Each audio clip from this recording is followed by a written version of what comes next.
dinja bla ġid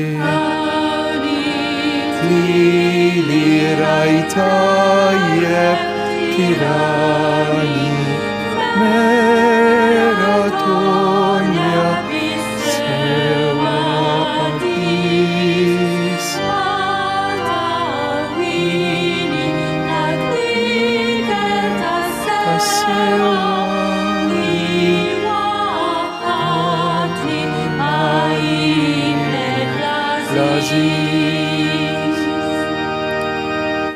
Fl-isem tal-Missieru tal-Iben u tal-Ispiritu Santu, il-grazzja ta' Sidna Ġesu Kristu li mħabba Alla l-għaqda fl-Ispiritu Santu tkun magħkom ilkoll. Din it-tislima li nibdew bija fil-Quddisa jagħtijinna San Pawl li llum l-10 ta' Frar, jum nazzjonali, ifakkar kif dan l-isem li isem ta' Art Welidna jinsab fil-kodba mqazza, fil-ktib il-kbir, fil-Bibja. U allura bir-raġun f'din il-ġurnata ngħidu grazzi lill-Alla li batilna l-Apostlu missierna San Pawl. Ejjew ħuti nisimgħu bil-fidi l-kelma t'Alla, partikolarment it-tieni qari mislut mill-atti tal-Apostli, il-ġrajja provvidenzjali tal-miġġija in-nawfraġju ta' San Pawl fostna. Ħuti ejjew nitolbu maħfra mid-dnubiet tagħna. Nistqar l-Alla li jista' kollox lilkom ħuti li jien għadni btħafna bil-ħsieb bil-kliem bl-emin billi ħallejt dmirjieti ħtija tiegħi bl-ikbar ħtija tiegħi. Għalhekk nitlob l-imqazza Marija dejjem Verġni, l-anġlu u l-qaddisin kollha u lilkom ħuti itolbu għalija eħenna għalina Alla li jista' kollox jaħfrilna dnubietna u jwassalna fil-ħajja ta' dejjem flimkien. Glorja l-Alla fl-oli tas-smewiet, paċi fl-art il-bnedmin ta' rieda tajba. Infaħruk, imberkuk, nadurawk, natuk ġieħ, irroddulek ħajr għal-glorja kbira tiegħek. Mulej Alla u Sultan tas-sema, Alla missier li tista' kollox. Mulej jiben waħdini Ġesu Kristu, mulej Alla ħaruf t'Alla bin il-missier. Int li tneħħi d-nubiet ta' dinja ħenna għalina. Int li tneħħi d-nubiet ta' dinja il-qattal b'tagħna. Int li qiegħed fuq l-lemin tal-missier ħen għalina. Għax inti waħdek qaddis, inti waħdek mulej, inti waħdek l-oli Ġesu Kristu, ma l-Ispiritu Sant fil-glorja tal-missier Alla. Amen. Nofru dan is-sagrifiċċju tal-Quddisa għal benefatturi ħajjin u mejtin ta' dan is-santwarju tal-Madonna ta' Pino. Nitolbu. U Alla fil-providenza tiegħek tal-aġeb oġbok li l-Apostlu missierna San Pawl jara l-arqa biex jiġi fostna jxandrilna l-fidi. Bil-ħrara kollha nitolbuk għamel li nibqgħu dejjem inroddu ħajr għad ħabbrik u l-imħabba li hu wera magħna. Watina li nżommu sħiħ bla mittifes it-tagħlim li hu tagħna kemm bil-kelma kif ukoll bl-eżempju. Bibnek Ġesu Kristu Sidna li hu Alla miegħek jgħixu jisaltan flimkien mal-Ispiritu Santu għal dejjem ta' dejjem.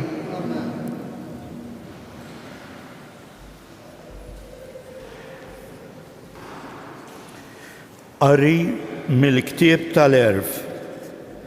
Missier il-providenza tiegħek tmexxih għax int ftaħ triq fil-baħar ukoll u mogħdija bla periklu qalb l-imwieġ. Hekk turi li int tista' teħles minn kull tiġrif biex ukoll min ma jifhimx jista' ibaħħar. Inti ma tridx li l-emil l-erf tiegħek ikun għal xejn. Għalhekk il-bnedmin jafdaw ħajjithom fuq għowda dgħajfa u jaqsmu qawwijin u sħaħ imwieġ kbar fuq ċatra. Hekk ukoll meta kienu qegħdin jinqerdu l-ġganti l-kbar fuq dgħajsa skansat it-tama tad-dinja ومشيها من ايدك خليت للدنيا ذرية ta' nisel ġdid. Imbierka l-għoda li bija jsir il-ġid. Il-kelma tal-mulej. Għas-salm responsorjali nwieġbu ħajroddu ħajr lil-mulej għal tjubitu. ħajroddu ħajr lil-mulej għal tjubitu għall-ġubijiet tiegħu mal-bnedmin u joffrulu sagrifiċċji ta' ratt il-ħajr u jxandru l-emejjel tiegħu bana ferrieħi. Flimkien ħajroddu ħajr il-mulej għal tjubitu. Dawk li jbaħru fuq l-iċfna li jinnegozjaw fuq l-ibħra bla tarf raw l-opri tal-mulej u l-ġubijiet tiegħu f'qiegħ il-baħar ħajroddu ħajr il-mulej għal tjubitu. U ordna u qajjem rifnu li qanqal imwieċ il-baħar u lew sa smewiet u niżlu sa qiegħ il-baħar qalbhom bdiet ferfer bil-biża' ħajroddu ħajr lil-mulej għal tjubitu. Bdew jitbandlu jixxenglu bħal nies fis-sakra u s-sena tagħhom xejn ma switilhom. Għajtu lil-mulej fil-hemm tagħhom u mid-dwejjaq tagħhom ħelishom u bidel ir-reffa f'żiffa u sikket mewġ il-baħar. ħajroddu ħajr lil-mulej għal tjubitu. Huma ferħu għax ibnazza u huwa wassalhom sal-port li xtaqu. ħajroddu ħajr il-mulej għal tjubitu għall-ġubijiet tiegħu mal-bnedmin. ħajroddu ħajr lil-mulej għal tjubitu.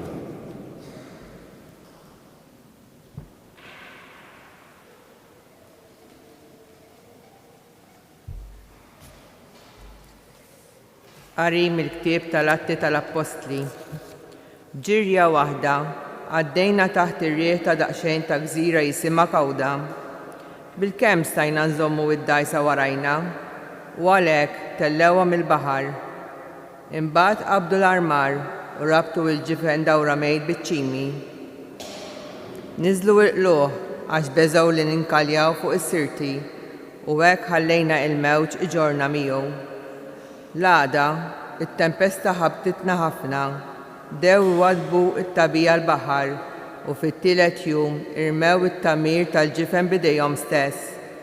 Għal ħafna jiem la dejret ċemx u laqqas kwiekeb, it-tempesta li qabditna ma kienx ħafifa, hekk li fl-aħħar tlifna kull tama li nsalvaw. In-nies kienu ilhom ħafna ma jieħdu xi ħaġa biex jitrejqu. Pawlu waqaf nofsu ma qalilhom: Ħbieb, kien imiskom smajtu minni u ma tlaqtux minn Kreta, kontu teħilsu minn din il-ħsara u dan it-telf.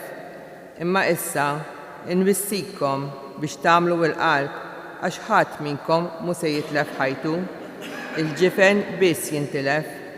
Għax dal-lejl der li janġlu ta' dak Alla li tiegħu jien u li lilu inqim u qalli: Tibżax Pawlu, jeħtieġ li inti tidher quddiem Ċesari. Ara, Alla tak il-grazzja lil dawk kollha li qegħdin jivvjaġġaw miegħek isalvaw. Mela qawwa qalbkom ħbieb, jien nemmen f'Alla li hekk isir sewwa sew kif ħabbarli, jeħtieġ iżda li naħbtu ma' gżira. Meta wasal l-14 il-lejl, konna ninsabu mitfewwejn l-hawn u lem fil-baħar ta' Adrija.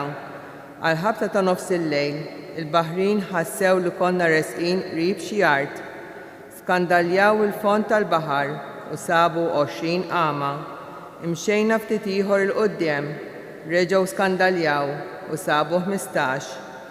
Huma beżgħu li x'imkien konna se naħbtu ma' xi skol u għalhekk niżlu 4 ankri mill-poppa. Ix-xewqa tagħhom kienet li ma jdumx ma jisbaħ. Il-baħrin dew ifittxu li jaħarbu mill-ġifen u niżlu dajsa il-baħar ħalli kieku biex idendlu xi ankri mill-pruwa. Iżda Pawlu qal liċ-ċenturjun u lis-soldati: jekk dawn ma jibqgħux fuq il-ġifen, intom ma tistgħux issalvaw. Imbagħad is-soldati qaxxu l-ħbula tad-dajsa u ħallewha tmur għar-riħa.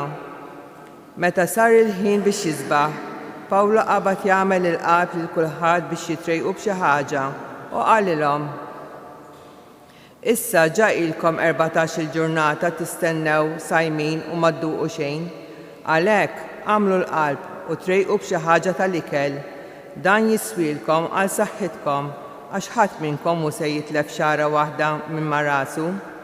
Kif qal dan, qabad il-ħobs, ratt il-ħar lil Alla quddiem kulħadd, qasam u beda jiekol. Imbagħad kulħadd tagħmel il-qalb u ħadu xi ħaġa tal-ikel huma wkoll. Konna b'kollox 276 ruħ fuq il-ġifen.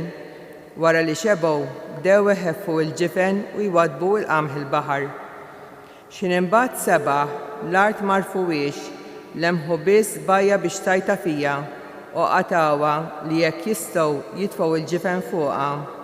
Irħew l-ankri u telquhom il-baħar u ħallew ukoll l-irbit ta' tmun. Imbagħad tellew il-qala iż-żejr ta' quddiem għar-riħ u rħewla lejn ix-xtajta. Iżda ħbatna ma' sikka bejn żewġ kurrenti u l-baħrin waħlu l-ġifen fuqha.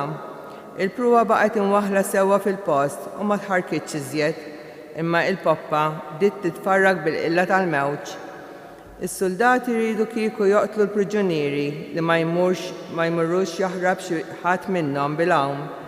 Iżda iċ-ċenturjun li rrid isalva lil Pawlu ma ħallix il-ħsieb tagħhom iseħħ. Lil dawk li kienu jafu jgħumu ordnalhom jintefgħu huma l-ewwel il-baħar u jmorru l-art.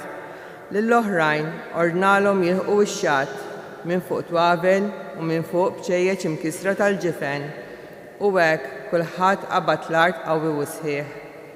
Meta ħlisna mill-għarqa sirna nafu li l-gżira kien jisimha Malta. In-nies tagħha ġibu ruħhom magħna beħlewa li ma bħala.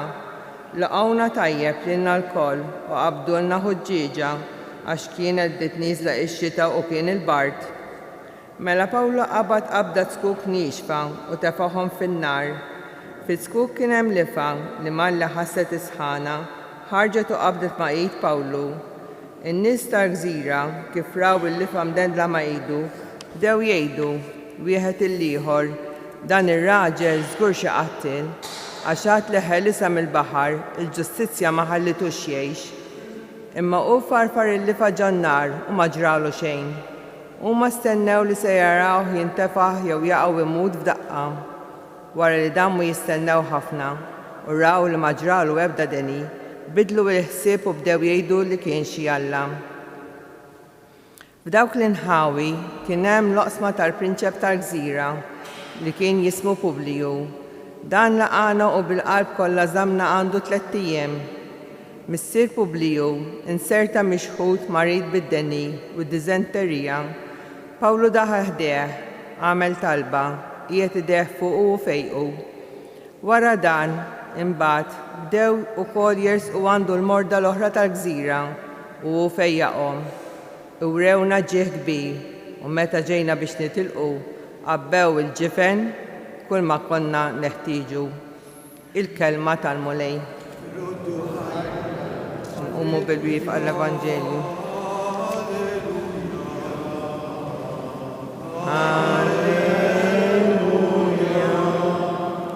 Faħru lil-mulej, ġnus kollha, sebħuh popli kollha, għaliex qawwija hi l-grazzja tiegħu għalina, il-fedeltà tal-mulej tibqa' għal dejjem.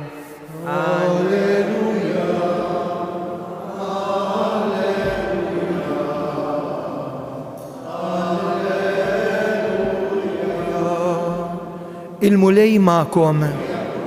Qari mill-Vanġelu skont San Mark. F'dak iż-żmien Ġesu qal lil-11 morru fid-dinja kollha, xandru l-Vanġelu l-ħolqien kollu. Min jemmen u jitgħammed isalva, iżda min ma jemmenx ikun ikkundannat. U dawn huma s-sinjali li jsieħbu l-dawk li jemmnu. F'ismi ikeċċu xjaten, jitkellmu bil-sna ġodda, jaqbdu s-srib bidejhom. U jekk jixorbu xi xorb li jġib il-mewt ma jagħmlilhomx ħsara, iqegħdu idejhom fuq il-morda u dawn ifiqu. U hekk il-mulej wara li kellimhom kien imtella fis-sema u qagħad in-naħa tal-lemin ta' Alla. Huma mbagħad marru jippritkaw kullimkien. Il-mulej kien jaħdem magħhom u jwettaq il-kelma bil-mirakli li kienu jsiru magħha. Il-kelma tal-mulej tifħir lilek Krist.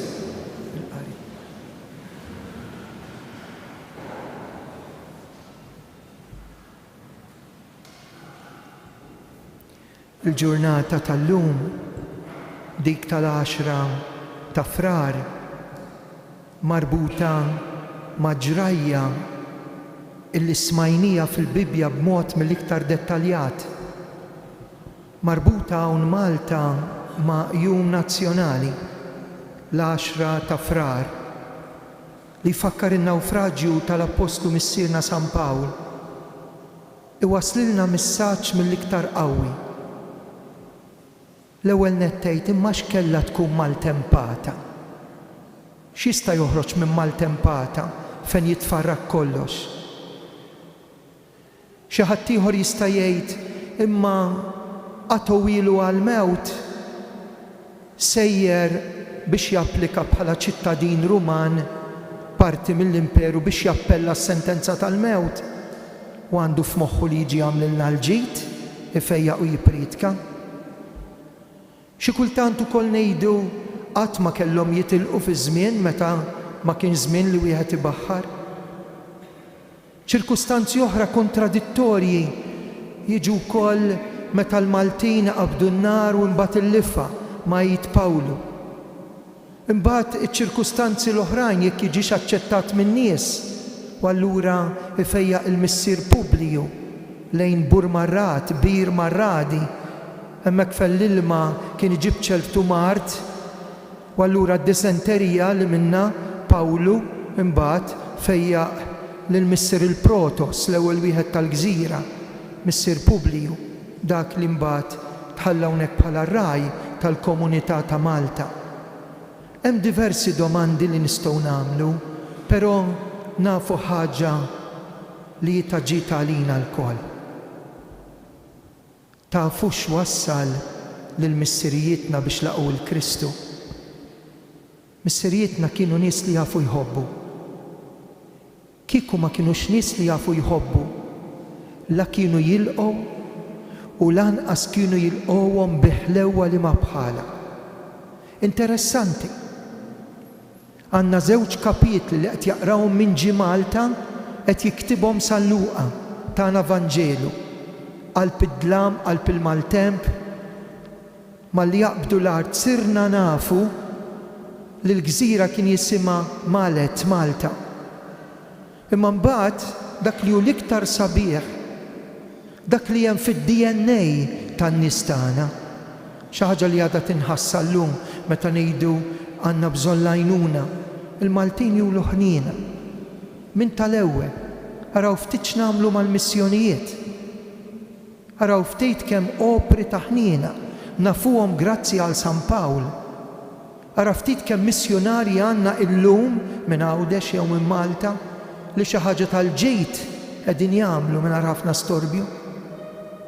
Allura l-ewwel ħaġa din għamlu l-qalb ħadd minnkom mhu se jintilef.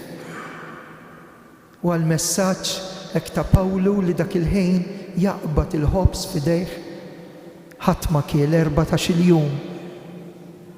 Mhux ħanoqogħdu nidħlu fl-14 lejl u jum għaliex marbuta mal-ġrajja tal-lejt m'għandniex ħin. Però Pawlu jaqbad il-ħobs irod ħajr lil Alla jaqsmu u jagħmlilhom il-qalb biex jieklu. L-istudjużi jgħidu li hemmhekk saret l-ewwel quddiesa fuq l-ibħra territorjali Maltin. U l-messaġġ huwa dak, għamlu l-qalb ħadd minnkom se jintilef. Ħadd minnkom mhu se jintilef. U mbagħad qabdu ma xi biċċa njama. Hawnhekk il-profezija ta' dak li smajna fl-ewwel qari. Pawlu ġie xandrilna lil dak li minn fuq l-għowda tas-salib. Lilek ħelsek mixkil ta' dnub minn dak li qed idejqek, minn dak li qed jinkwetak. Immaġinaw kieku ma ġiex Pawlu. Għandna x'għandna, stonku mimli, but mimli, karriera l-fuq jew l-isfel għandna x'għandna jew m'għandniex. X'inhu l-iskop ta' ħajtek? Għalfejn qed tgħix? Min ħajati risposta għal tant domandi li hemm f'ħajtek? Pereżempju, x'jagħti l-paċi lill-qalb? X'jagħmel ferħan lill-bniedem? Mlejn tibda l-eżistenza tal-ħolqien u l-istorja tiegħek? Fejn sejjer minn hawn fejn aħna sejrin? X'ġie jagħmel Ġesu?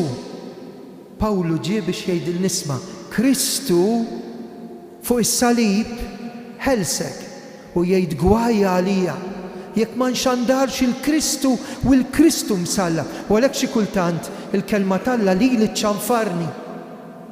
Għax il-kelma talla hija qawwija, soda, le, ma tistax tagħmel il-ħsar. Iva, imsejħa biex tagħmel il-ġid. Le, ma tistax tfiri, toqtol, anke bil-sinek, jew b'kalunja. Tant persuni li huma morda mardu minħabba l-sin in-nies, jew minħabba bullying li għaddew minna. Il-Vanġelu ta' Pawlu jagħtina messaġġ mill-iktar kbir. U għalhekk iridu noqogħdu attenti għax min-nar, għax kienet ix-xita u kien il-bard telet lifa. U din lifa Pawlu farfara u flok nafħitu biex sabtitu mal-art baqa' għaddej. Ħbib tiegħi, x'inhi dik il-lifa li qabdet ma' jdejna, x'inhi?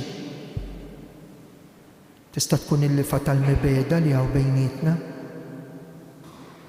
Il-lifa ta' tant gwerer, ta' kapijiet li qed jafġu liż-żgħir biex iħaddmu l-armamenti, qed insaqsi.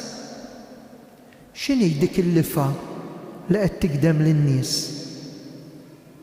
Il-vendetta illi jagħmlu lil xulxin fid-dinjità tagħhom, fir-raba ta' ħaddieħor, fil-karozzi jew fuq l-isem ta' ħaddieħor. X'inhi dik il-lifa li bija aħna tant nonqsu? X'inhi dik il-lifa li gidmet tant nies fil-vizzju ta' droga? Tiġi dik l-omm u tgħidlek, Fader,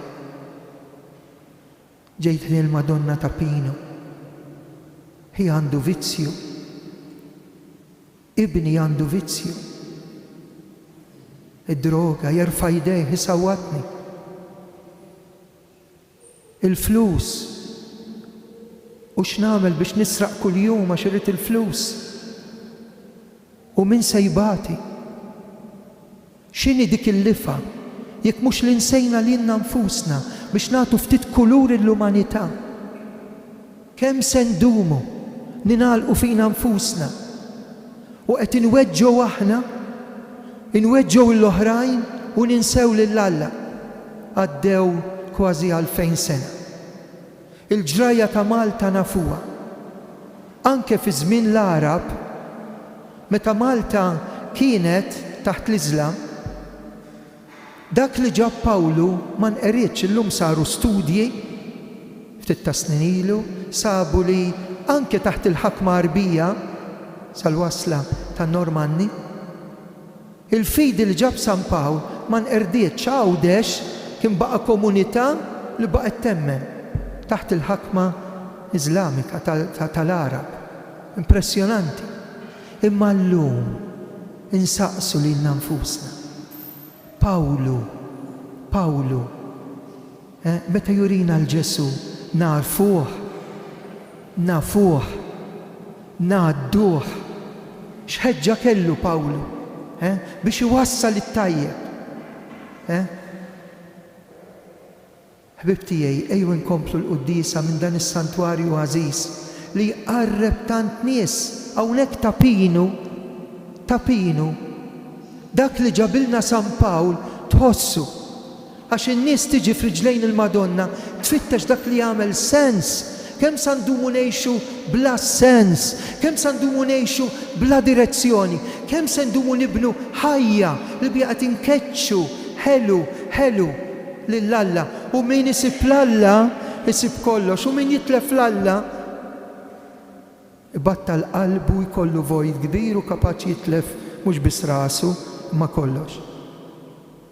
Ejjew illum bl-interċessjoni ta' San Pawl hekk inweduh li dan il-jum tal-10 ta' Frar l-isbaħ jum fost l-isbaħ xahar mix-xhur tas-sena li jfakkarna dak li qrajna isem Malta fil-ktib il-kbir, fil-Bibja, fl-Iskrittura u dik id-deskrizzjoni kollha ta' kif Alla fetaħ l-ilmijiet biex il-bastiment flok jibqa' sejjer lejn Ruma jew Pozzuoli jiġi hawnhekk Malta. 3 xhur. Iwaslilna l-verità u jifejja mal-poeta nazzjonali Dunkarm. Nafu minn xi għaddejjin, nafu minn xi għaddej iż-żwieġ, il-familji, iż-żgħażagħ tagħna t-tfal, is-saċerdoti, il-Knisja, l-vokazzjonijiet. Tapinu joħroġ messaġġ qawwi u għalhekk mal-poeta nazzjonali Dunkarm li meta ġie biex jikteb l-innu ta' pajjiżna, l-innu nazzjonali lill-Alla kitiblu dal-kliem. Lil di l-art ħelwa, l-om li tatna isima. Ħares mulej, kif dejjem int ħarist. Ftakar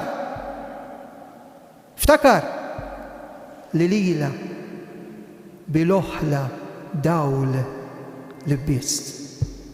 U mnalla kien dan id-dawl li ġabilna San Pawl.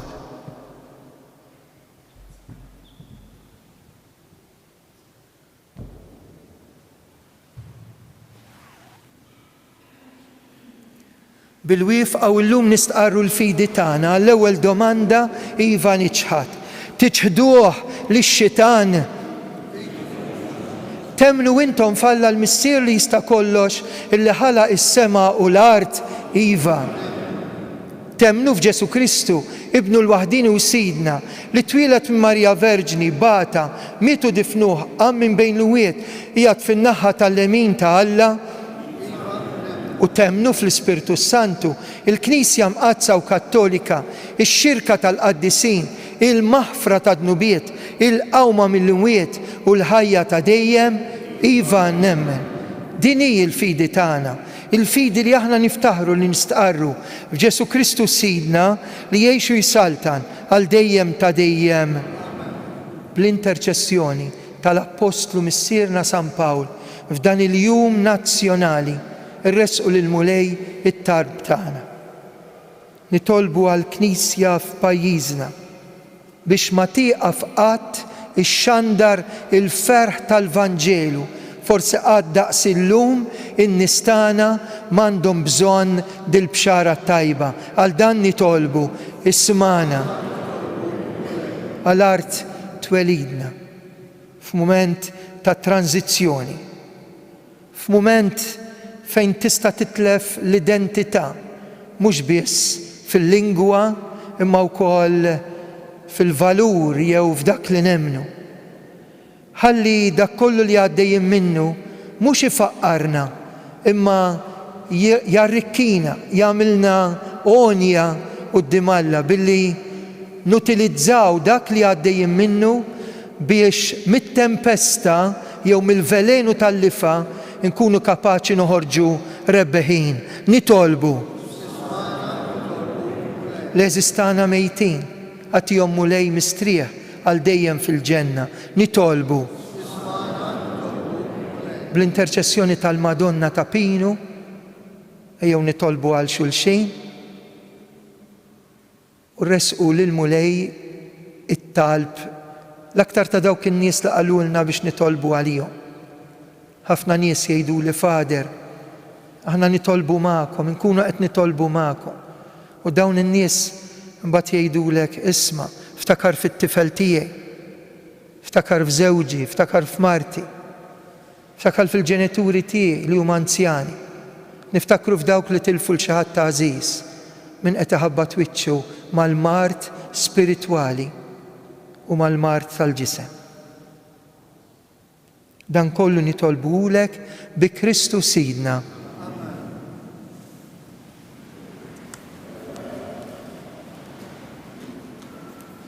Imbirek int mulej Alla tal-ħolqien kollu, fit-tjubitek tajtna l-ħobs li qegħdin nofrulek, frott tal-art xogħol il-bniedem, minnu jsir għalina l-ħobs tal-ħajja.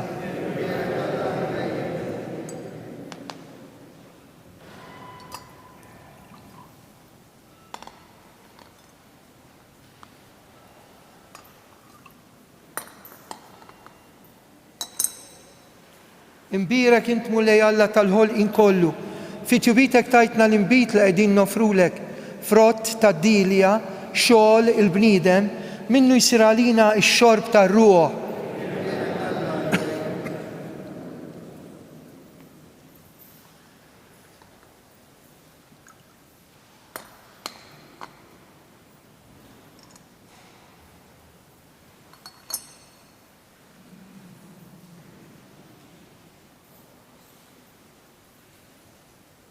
Jitolbu ħuti biex is-sagrifiċċju tiegħi u tagħkom joġob l-Alla missier li jista' kollox.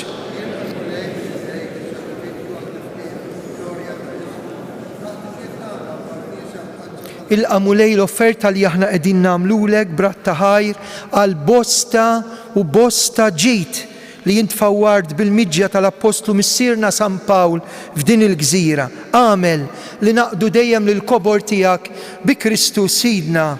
Il-mulej ma'kom. Nerfgħu qlubna l fuq, niżżuħaj lill-mulej Alla tagħna. Sewwa xieraq tassew, mulej missier qaddis, Alla ta' dejjem li tista' kollox, tajjeb u taġita s-salvazzjoni tagħna li dejjem u kullimkien inroddulek ħajr bi Kristu Sidna. Fil-providenza tiegħek tal-għaġeb, intrid li l-apostlu tiegħek Pawlu jeħles minn tempesta qalila u jasal f'din il-gżira. Għal ġid tagħna żammejtu hawn 3 xhur.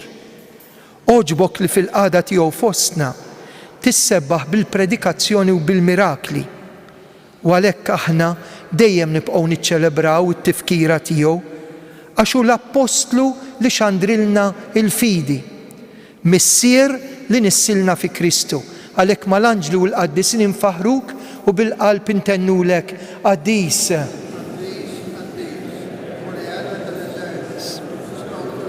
Imlija l-glorja tiegħek. Osanna fl-għoli tasmi. Osanna fl-għoli tasmi. Qaddis tassew int mulej intlajn ta' kull qdusija. Qaddes għalhekk nitolbuk daw l-offerti bil-barka tal-Ispirtu tiegħek biex isiru għalina il-ġisem u d-dem ta' Sidna Ġesu Kristu li meta kien ser jingħata minn rajħibati ħal-ħobs radd il-ħajr qasa tal-disċipli tiegħu u qal ħudu u kulu l-koll minn dan għax dan huwa ġismi li jingħata likom.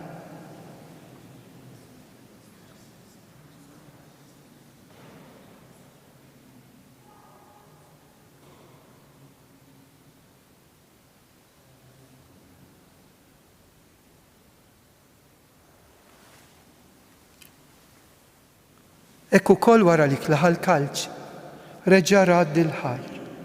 Tal id-disċipli tiegħu qal ħudu u jxorbu minnu il-kol. Għax dan huwa l-kalċi ta' demmi, tal-patt il-ġdid li jibqa' dejjem.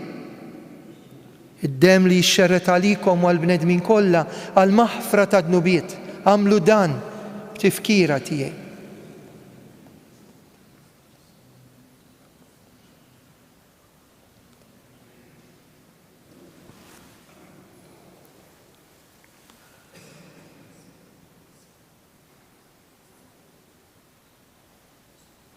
Dan hu l-misteru tal-fidi kull darba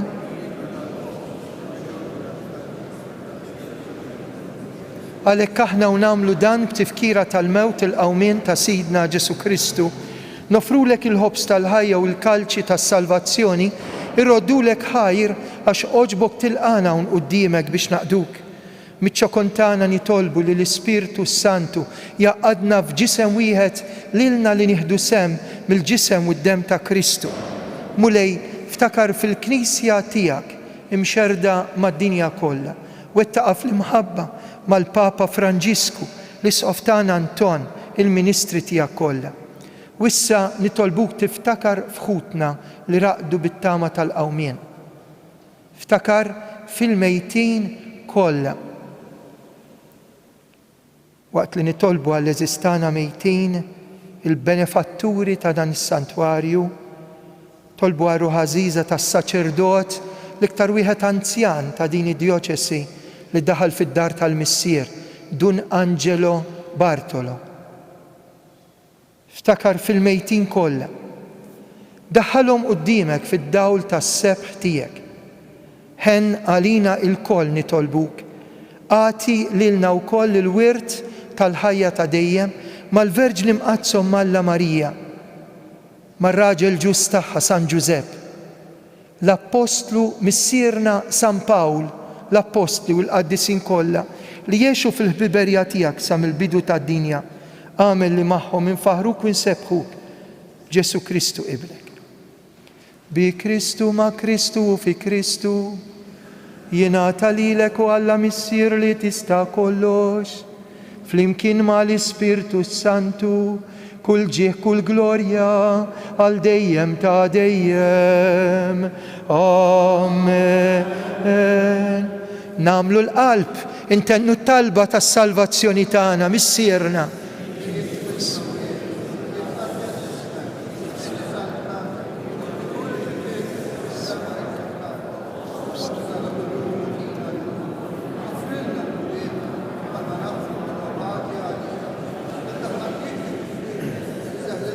Eħlisna nitolbuk mulej minn kull deni għatina fit-tiba l-nja tiegħek paċi fi żmienna, inkunu ħilsa dejjem midnub imħarsa minn kull inkwiet. Aħna nistennew nittamaw lena u l-miġja tas-Salvatur tagħna Ġesu Kristu. Mulej Ġesu, dak li qed l-Apostli qed tgħidu lilna. Inħallilkom isliem, natikom isliem tiegħi. Tħarix lejn nubietna, ħares lejn il-fidi tal-Knisja tiegħek. Għat jaslimu l-għaqda li jintrit fija, int li tgħix fis-saltan għal dejjem ta' dejjem. Paċi tal-mulej tkun dejjem magħkom. Għatu l-paċi l-xulxin.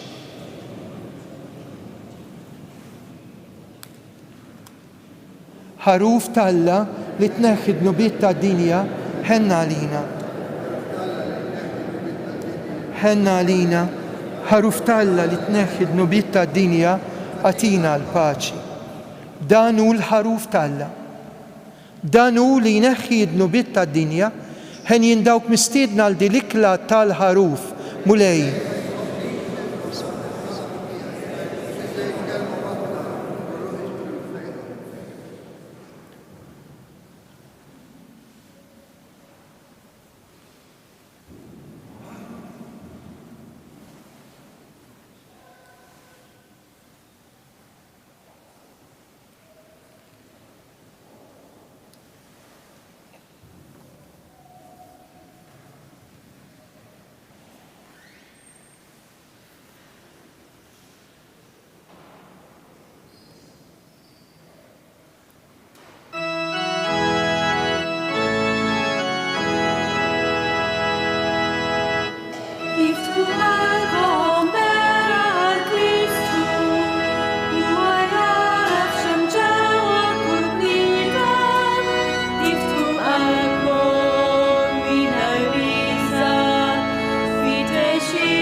Jew issa fiskiet nuru raddi l-ħar tagħna lill-Alla. Nirringrazzjaw ħal-fidi li tagħna permezz tal-Apostlu missierna San Pawl, partikolarment il-fidi fit-tqarbin fl-Ewkaristija.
Nixtieq infakkarkom li nhar l-Erbgħa hija ġurnata speċjali ħafna. U allura għandna nħarsuha bis-smieħ tal-quddies u anke nattendu għat-qiegħed tal-irmiet ħalli nibdew l-40 jum fil-mixja lejn Lejt il-Kbir. U għalhekk fejn tistgħu u kemm tistgħu huwa jum ta' sawm u astinenza ras ir-Randan. Hawnhekk fis-santwarju ikollna t-talb kuljum, partikolarment it-talb tas-salmi, u nkomplu anke bil-lekzjo divina kull nhar ta' Ħadd fil-għaxija biex nisimgħu il-kelma t'Alla. Inħeġġukom ħalli nhar l-Erbgħa nosservaw dan il-jum bis-sawm u l-astinenza u mhux biss nattendu fejn nistgħu għat-qiegħed tal-irmiet u nisimgħu l-kelma t'Alla u nieħdu sehem fil-quddies. Fit-tmiem il-quddiesa billi llum huwa jum nazzjonali inkantaw l-innu Malti. Glorja lill-Missier u lill-Iben u lill-Ispiritu Santu. Nitolbu u Alla li tista' kollox ta' kull sena tferraħna bit-tifkira tal-miġja tal-Apostlu missierna San Pawl fostna. Għal-merti tat-talb tiegħu ħatina li bitqarbina li għamilna nibqgħu sħaħ fil-fidi li ġabilna u nitqawwew biex nagħmlu kull ma hu tajjeb bi Kristu Sidna. Il-mulej magħkom. Iberikkom Alla li jista' kollox, il-Missier, l-Iben u l-Ispiritu Santu. Li di l-art ħelwa l-om li tatna jisima ħares mulej kif dej jemin tħaris ftakar li lila bilo ħla dawlist ħati kbir Alla id-der lil-min jakima rot il-ħnina li ssir is-saħħa lil-ħaddiq sedda ila da fil-ma għal-tinu isli. Morru għejxu fil-paċi ta' Kristu.